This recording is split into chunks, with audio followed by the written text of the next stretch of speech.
Друзья, всем здорово. Короче, сегодня разведу костер на рискованно, конечно, дома. Ну ладно, погнали. Проверяем, как работает зажигалка. Просто у нее такой цвет газа. Нормально. Так, теперь вот это все я уже наложил. Хотя можно уголь подложить и одну спичку. Так, теперь что нам нужно? Приготовить сразу воду, чтобы тушить. И зажигалку. Погнали. Специально для костров должна быть зажигалка у нас.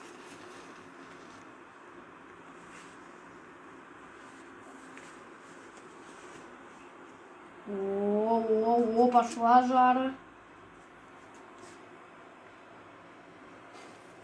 О, начинается.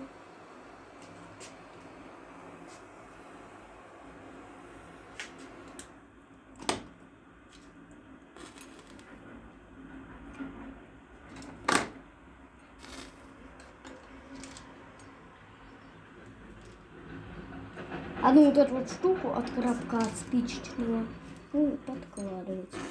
О! Так и вот это вот должно сейчас начать гореть. Все. Угу.